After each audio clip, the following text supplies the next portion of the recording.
नमस्ते सभी दोस्तों को। Thank you so much channel को सब्सक्राइब करके आप लोग मेरा पॉडकास्ट सुनते हैं। मैं जानती हूँ कुछ कमियाँ हैं, लेकिन कमियों के साथ ही ये सफ़र चलता रहेगा। तो शुरू करते हैं जो ये टॉपिक है उस पर डिस्कशन कि आखिर एल्विश ही क्यों जीता और किधर फुकरा इंसान में कमी रह गई। जी हाँ, कमी वर्ड मैं इसलिए यूज़ कर रही हूँ क्योंकि देखो, जग जाहिर है कि एल्विश को ज़्यादा वोट मिले हैं।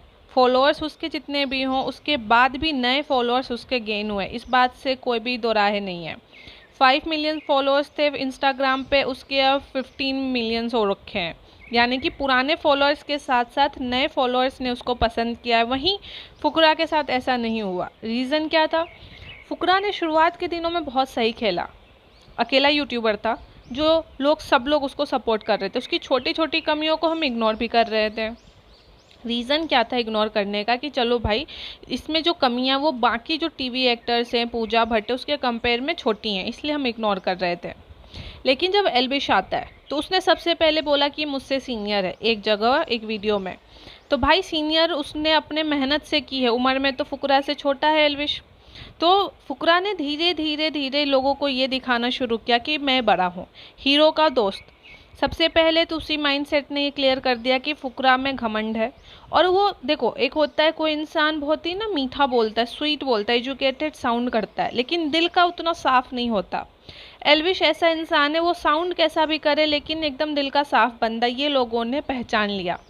ज़रूरी नहीं है कि इंग्लिश बोल के और रिस्पेक्ट वाले वर्ड बोल के आप ये प्रूव कर सको कि आप इंसान भी अच्छे हो। बिल्कुल ऐसा नहीं होता।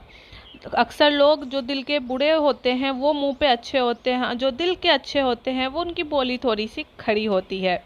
इस चीज़ को हम सब जानते हैं और ये प्रूफ बिग बॉस में भी मिल गया। फुकरा की जब मम्मी आई और जो मम्मी का उसका टोन था, वो जिस तरह से फुकरा को गाइड कर रही थी, कहीं पे भी उसमें अपनापन एल्विश को लेके नहीं था। वहीं पे जब एल्विश की मम्मी है, उसको कोई कंपटीशन नहीं कि मेरे बेटे के आगे कौन है, मेरे बेटे के पीछे कौन है। उसको अपने बेटे पे फोकस था। एल्विश की माँ में ये था। लेकिन फुकरा की माँ में ये था, मेरा बेटा तो खैर मेरे छोटे बेटे के नाम पे फुकरा का यूट्यूब चैनल बना है, हमारा पूरा ख़ानदान नेपोटिज्म यूट्यूब का एक शिकार हो रखा है, तो मेरे बेटे में तो उतना टैलेंट नहीं है जितना एल्विश में है। तो वो एल्विश को टारगेट करके फुकरा को गाइड कर रही थी। वहीं पे उसके हारने का सिलसिला शुरू हो गया। जब आप खुद पे ना मेहनत करके दूसरों को नीचे गिराने में या दूसरों की कमियों को ढूंढने में लग जाते हो तो आपका हारना निश्चित हो जाता है, आज नहीं तो कल। हाँ, ये यकीनन आपको लोग पसंद कर रहे थे, लेकिन अगर क्या यही प्यार आपको उस टाइम मिलता अगर एल्विश डे 1 से रहता? अक्सर लोग बोल रहे हैं कि वो वाइल्ड कार्ड एंट्री है, फुकरा को इससे नुकसान होना हो गया। फुकरा को फ़ायदा हुआ। अगर एल्विश डे 1 से रहता तो फुकरा का जो नाम था, जो आज है, वो ना हो पाता, क्योंकि शुरुआत के दिनों में ही लोग एल्विश से अटैच हो जाते हैं।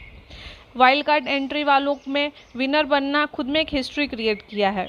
अब हिस्ट्री उसके 1 करोड़ जो ऑलरेडी सब्सक्राइबर्स थे, जबकि फुकरा की भी फैमिली में 1 करोड़ से ज़्यादा सब्सक्राइबर्स, फैन फॉलोइंग बेस है। तो डिफरेंस क्या हुआ? एल्विश के तो सब्सक्राइबर सिर्फ 1 करोड़ थे, तो बढ़ कैसे गए? सोचने वाली बात है कि नहीं है? तो इसीलिए अगर आपको लगता है कि आप किसी के साथ बहुत जेंटल बन रहे हैं, वो शो केस कर रहे हैं, तो आज नहीं तो कल वो लोगों को जैसे खटक जाता है। जैसे कि मनीषा रानी है, वो बहुत चुलबुली है, लेकिन सबको पता है वो जानबूझ के चुलबुली बनती है, जिससे कि लोग, उसने खुद एक्सेप्ट किया है कि मैं लोगों पे लाइन मारती हूँ, मैं छेड़खानी करती हूँ क्योंकि उससे लोग एंटरटेन हो। फुकरा ने कभी ये नहीं कहा कि मैं एकदम शांत स्वाभाविक बनता हूँ, क्योंकि मुझे पता है एल्विश को मैं खुद से अलग तभी कर पाऊँगा, क्योंकि एल्विश थोड़ी सी खड़ी बोली रखता है। अब मैं क्योंकि विलन की तरह करने लगूंगा तो मेरे और एल्विश में कोई डिफरेंस नहीं रहेगा, फिर तो मैं साफ साफ ही हार जाऊंगा। एक बात मैं बता दूँ, कैमरा और आँखों की नज़रें कोई भी एल्गोरिदम फेल करने के लिए काफ़ी है। आप एक बार किसी इंसान को देख लोगे, सेम शब्द 2 इंसान बोल रहे हो, आपको पता चल जाएगा कि इसके शब्द में ज़्यादा सच्चाई है। वही हुआ बिग बॉस में। अक्सर जो फुकरा इंसान है वो लोगों के साथ आर्ग्यू करता था, क्योंकि बिग बॉस का फॉर्मेट है लड़ाई करना। लेकिन क्या हुआ, जब जिया का मैटर आया उसको पता नहीं चला, उसको लगा कि मैं जिया से भी बना लेता हूँ और मैं एक अच्छा जेंटलमैन बन जाता हूँ। वो भी उसके लिए बैकफायर कर गया। अरे भाई, तुम किसी गलत इंसान से दोस्ती करोगे तो लोग तुमको ये अच्छा क्यों कहेंगे, लोग तो तुमको मूर्ख कहेंगे कि भाई इतना भी तुमको अक्ल नहीं है। जिस इंसान को लोग सांप कह रहे, जिससे तुम्हारे बेस्ट फ्रेंड ठगेश जब आया उसने बोला भाई जिया से दूर रह, यानी कि तुम तो खुद में इतने ज़्यादा इंटेलिजेंट हो कि लोगों की रिव्यू और ओपिनियन को कोई वैल्यू नहीं दे रहे।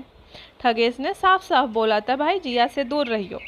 तुमने उस ओपिनियन को एकदम से बाइकआउट किया और अपने हिसाब से जिया के साथ अपना लव स्टोरी का एंगल आगे बढ़ाया, ये सोच के कि मैं बहुत सारा कंटेंट दे रहा हूँ।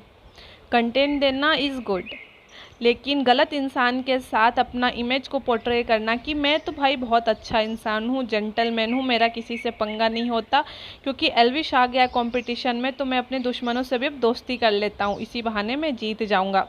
खैर उसके माइंड में तो वो विनर ही था, वाइल्ड कार्ड कभी विनर बना नहीं उसने और एल्विश को इमेज घर में ये दे दिया कि वो हीरो का दोस्त है, तो खुद में वो उसने अपने आप को मस्त प्राइम मिनिस्टर समझ लिया था।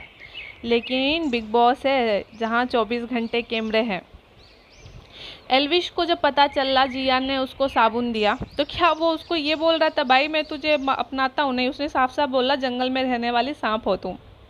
फुकरा इंसान ने वो चीज़ नहीं किया, उसने पूजा से दोस्ती की, जिया से दोस्ती की, अविनाश से थोड़ा सा प्यार से बात करने लगा, लेकिन ये सब उसने कब किया जब एल्विश आया।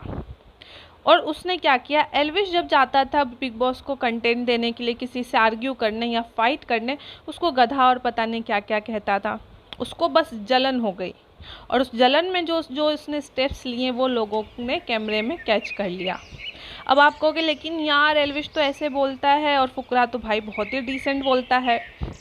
जेलेसी अगर आप इंग्लिश में बोलो या मराठी में बोलो या हरियाणवी में बोलो, जेलेसी का साउंड सेम होता है और लोग वो भांप लेते हैं। इंडिया है मेरे दोस्त, भाषा अनेक हो सकते हैं लेकिन जो भावना है हर भाषा में सेम फील करता है लोग। एकदम जेंटलमैन बन के भी अगर तुम किसी का बुरा कर रहे हो तो लोग तुम्हारी आरती नहीं उतारेंगे। अभी भी घमंड देखो बहुत है दोनों भाइयों में, फुकरा इंसान और ट्रिगर में। वो कह रहे हैं हमने रिकॉर्ड तोड़ दिया। अरे भाई सारे रिकॉर्ड्स बेशक तोड़ रहे हो, लेकिन जब एल्विश उसमें हाथ डाल देता है जैसे कि इंस्टा लाइव में, तो वो मेन रिकॉर्ड तोड़ता है। तुम अभी भी एल्विश से पीछे हो, बोल रहे हो कि ये गलत हुआ। अरे भाई गलत तब होता जब एल्विश के 5 मिलियन इंस्टाग्राम पे फॉलोअर्स थे और 5 ही मिलियन रह जाते हैं तो मानते कि हाँ भाई तुम्हारे 2 मिलियन उसके 5 मिलियन, तो उसके पहले की जो फैन फॉलोइंग है उसने जिता दी। लेकिन दोस्तों बिग बॉस में आने के बाद तो एल्विश के डबल नहीं ट्रिपल फॉलोअर्स बढ़ गए, तो मानना तो पड़ेगा कि लोगों ने उसके नेचर को देख के उसको फ़ैन फॉलोइंग बढ़ी। और दूसरी बात, जो शुरुआत में भी लोग बोल रहे उसकी फ़ैन फॉलोइंग बहुत बड़ी है, भाई वो सलमान खान का भतीजा थोड़ी, उसने अपने दम पे बनाया, तुम्हारी तरह अपने भाई के दम पे नहीं। डिफरेंस को समझो और अपने हार को स्वीकार करो।